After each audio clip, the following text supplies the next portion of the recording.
Hello and welcome back to the channel. My name is Michael. One more time, I do go by Mike. I hit the microphone, so I'm going to try that again. Mike is not such a professional with mics, unfortunately. It's this mic stand. The word mic is starting to lose meaning. Anyway, welcome back to the channel. Thank you guys. First of all, I want to say thank you so much for the overwhelming support I got in the last video. First, I got some comments from friends, really warm, supportive, encouraging things from people who know a little bit about my recent life journey and self-discovery and the complicated topic of autism. Very quickly after, I started noticing people coming in, totally new people, total strangers with so many wonderful things to share. I mean, I can't possibly overstate the amount of validation that I felt from reading comments and doing my best to respond to comments. I tried to respond to everybody, but I'm just so grateful. And for somebody who has felt very starved for validation in life, in terms of feeling misplaced, feeling like a failure, feeling inadequate in just general aspects, especially in my adult life, I constantly need to find ways to accommodate my anxiety and isolate from people and these bad habits that I'm doing my best to understand, as opposed to bullying myself about, which I did for so long. Definitely got more attention than I expected, and the overwhelming positivity of support of people sharing their experiences. And so that's kind of what I wanted to make this video about today. I was very anxious in making that last video, but I felt like I did a pretty good job of at least expressing what I wanted to say in it. If you've been anywhere on this kind of journey like I have, as many of you expressed, and hopefully even more people might be able to find this content if it speaks to them. But if your journey has been at all similar to mine, then you may relate to, for me, spending the last several years learning about autism, learning about my behaviors, my suppressed behaviors, my masking, my things I struggle with that I've never been able to talk about before. And one of those things I actually didn't talk about at all in that video. Even to this day, with the knowledge I now have, I still have such a hard time not bullying myself over this behavior. But one commenter, my intention about this video was actually to address some of the comments, the gratitude for people being willing to share their experience. I was very surprised to come across people who didn't share the experience, who maybe there was one person in particular who found the video and they weren't even sure why it showed up on their feed, but they watched it and they related to some of the feelings and just were thankful for me sharing my experience. And all this stuff, like I said, I can't really put to words what it means to me. But one comment in particular I did want to highlight for two reasons. This person wrote, what definitely is noticeable to me is the fact that even on your own talking to a camera, that you rarely make eye contact. I hear that's one of the major symptoms. I don't know if I have it or not. In parentheses, no problem with eye contact for me. I definitely feel out of place, but I have my own reasons. And then this person goes on to explain some of their personal experience, which I'm very grateful for being able to read this and understand how this plays a factor in your life. Thank you for your comment. I don't want to brush over all the things that you shared about your own personal experience, just that I wanted to highlight a couple things that were very specific to me that stuck out that maybe I didn't talk about in the first video. One being eye contact. Two being this bit about some subtext in what you mentioned here. I don't know if I have it or not. In parentheses, no problem with eye contact for me. Now, that statement is powerful. That statement acknowledging, for one thing, I mean, there's an individual acknowledging that they're not sure if they are neurodivergent, if they're on the spectrum, and just acknowledging that we don't know a lot, and that we can get bogged down in labels, and sometimes labels are important. There's a very powerful post that I came across on Instagram, a meme actually from an autistic content creator, responding to someone quoting saying, "Why do you need a label?" And the response was, more or less because it's important for someone to know that they are a normal zebra, not a strange horse. It is important for someone to be able to find community among other zebras, but that only comes from knowing you are one in the first place. And ultimately, it is impossible for a zebra to live a happy and healthy life believing that it is a failed horse. And it was beautiful and powerful and meaningful, and I sent it to some other people I knew, and one of them who as far as they know, as far as I know, they aren't on the spectrum, but it spoke to them in a very personal way. It's just a very powerful message. But anyway, back to this comment. Autism is one of those things where I think when we deal with the public perception, we tend to think things are a certain way. Like how I mentioned stereotypes about autism and how a lot of people simply from seeing a movie like Rain Man, that's their idea of what an autistic person is. And it's that one individual thing. Whereas one of the most important things I've learned about autism is to go along with over time becoming more and more famous quote, which is if you've met one person with autism, you've met one person with autism, because of the ways that it presents are so specific to an individual. Is it a genetic thing? Are there environmental factors? The best answers that I can see is yes to both of those things. And so what that means is you've got countless influences that contribute. And the more we learn about it, the more we learn what we think of as autism is complex and diverse, depending on the individual. It's kind of funny. I was almost kicking myself when I realized reading this comment that I didn't talk about eye contact at all in that previous video. And I actually had an experience where I went back and watched some of my other videos, some of my gaming videos, and I started getting really self-conscious because one of the things about Twitch live streams is it's hard to just keep up a really strong mask for a long period of time. So it's sort of an exercise in being myself a little bit, which is why it's great that gaming is a platform for it, because games are one of the few places in life where I feel like I've been anywhere close to being able to be myself. So by the way, any of you that come to the channel from this topic alone, feel free to let me know in the comments. Do you have similar hobbies? Are you a gamer? Do you have hobbies that maybe aren't gaming, but provide a similar sense of like, this is a place that I belong and I can be myself? I'm fascinated because that's the whole point of my Twitch channel. And originally the point of this channel, although now I've realized I have the opportunity to do something a little different here, but I was having a hard time not judging myself in those videos. So I'm sitting there analyzing both the attempts to make eye contact, because as this person noted, it's a camera, it's not a person, but I think they were acknowledging that, like, well, the implication is that there's people on the other side of the camera. And that's very specific for me because when I'm on a Twitch live stream, my main monitor, everything's going on over here and the camera's over here. And that is very intentional because the camera, when I first started streaming on Twitch, the camera was here.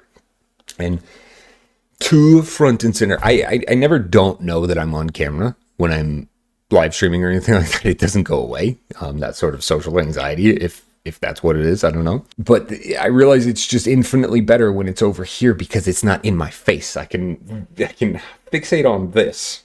Even though there's that little thing in the back of my mind that knows that it's there, it's not dominating my conscious behavior. But eye contact is something that I have struggled with my entire life. I think perhaps it might be the first conscious behavior that I picked up on that was abnormal. It would take many years for me to understand anything about why eye contact was troubling for me. Much like I talked about in the last video, how my childhood and teenage years and even to this day, when it comes to social behavior, is filled with a lot of observation and assimilation and masking and patterns I'm trying to unlearn. Making, or I guess better, faking eye contact is something that is a troublesome topic in an emotional way. And partially because this is a great example of one of those things about a late diagnosed person or perhaps a late, I'm trying to think of a better word that removes that diagnosis term, late realized autistic person. There may be a better term for it, but someone who discovers later in life that they are on the spectrum. You're met with a lot of challenges of learning how to be an autistic person. I touched on this a little in the last video. Learning how to pull the mask down when you're able to, just being comfortable pulling the mask down and embracing your quirky behaviors, your stimming. I constantly do things with my hands while I'm sitting here recording this. I can't not be doing things with my hands. One of the reasons that gaming on a live stream on Twitch is effective for me is because I constantly have something to do with my hands. These little behaviors that I've embraced now, that they've been around in some form for decades, and I'm doing my best to no longer bully myself about them. Eye contact, to put it simply, is a physical discomfort. I feel almost instant anxiety when, like, over the years, I've learned how to glance at people. I've learned how to connect briefly and go. I've learned how to, I mean, when I talk, I'm everywhere else. And so just enough of that, because I know if I hold it for half a second longer, I start, and that's the part where I wish I understood why. I guess overstimulation is a good start at attempting to explain it. But for somebody who doesn't know that experience, it's hard to get them to understand that something they may not even think about is something that I can't help but think about, because it causes me a great deal of discomfort. And by extension, imagine any social situation you might be in and how challenging navigating that might be with this constant layer of consideration. And again, I want to bring back to this comment the recognition that that's not going to be everybody's experience. There are going to be autistic people who have no problem with eye contact. In fact, even maybe the opposite. Some people who maybe don't have as much social connection, some people who don't read other people's emotions, facial expressions, body language, things like that. People who don't register as much socially might also have experiences of over eye contact, of holding eye contact too long and not inherently understanding these nuances, or rather the behavior itself is not inherently typical. And you've got, in the case that I'm talking about, an inherently atypical behavior where they're not even aware of the fact, perhaps a lot of the time, that they're making eye contact for a long period of time, or perhaps on the other end of the spectrum of eye contact that I'm more familiar with, which is hyper-conscious and dramatically overstimulated when it comes to eye contact body language. Now, I'm not here to attempt to give you an explanation for why these things exist, my understandings of overstimulation, the idea that perhaps some brains are wired in such a way that parts of the brain are overdeveloped and over-communicating, and where they're supposed to communicate with something else over here is not quite, maybe there's something way up in here that's processing and analyzing the interaction, and all that is jumbled with overload of information. It's supposed to connect to something back here that directs that traffic and deals with the energy. And you're putting this much energy into your speech and this much energy into your body language. And somebody like me is thinking about so many of these things consciously. It's as if something's just not naturally happening there. They're just not speaking to each other and resolving the problem in a way that a brain is typically designed to do. And attempting to explain that is probably the best way I could share my understanding of at least what it feels like to be a person with autism. Because in a general way, it feels as if something's always missing. And I don't always know what that is, but I'm always aware that it's not there.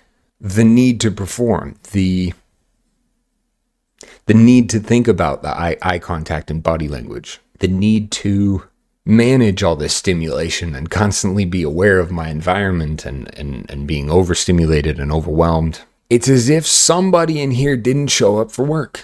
Or rather, I guess a better analogy would be no one was ever hired to fill that position.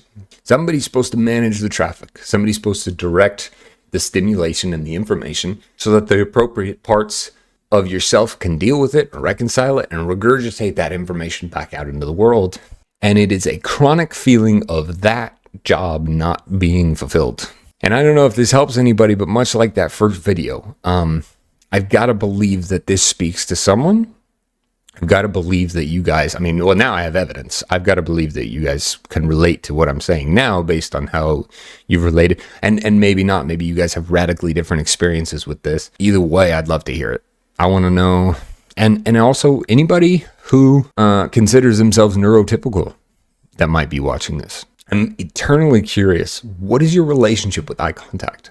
Have you ever thought about it? Is that something that has ever been a conscious behavior for you? Because the more that I learn about neurodivergency, the more I realize we're all technically neurodivergent. Some of us maybe to such a degree that it merits a label or a diagnosis of some kind. Accommodation in your workplace, in terms of social stimulation. There's a bunch of rabbit holes we could go down there, but people are complex and fascinating. And I think the reason that this problem exists that there's a world full of possibly undiagnosed neurodivergent people is because we still just don't understand so much about being human. And we're all playing catch up.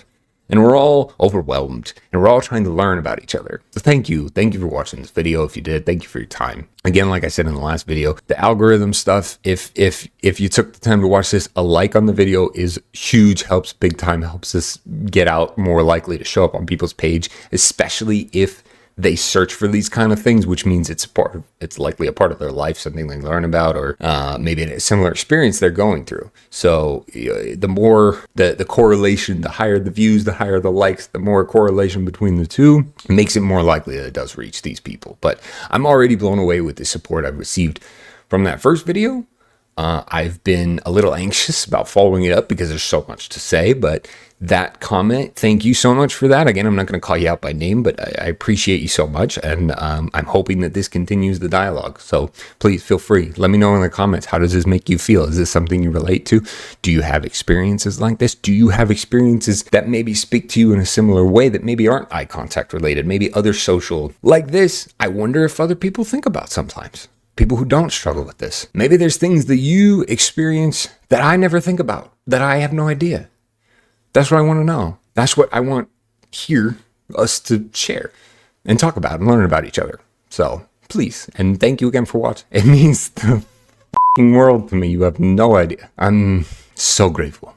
I say it's been a long, painful road to get to. I just turned 33, and I feel like in a lot of ways my life is just beginning. So thank you guys for being on the journey with me. It means everything.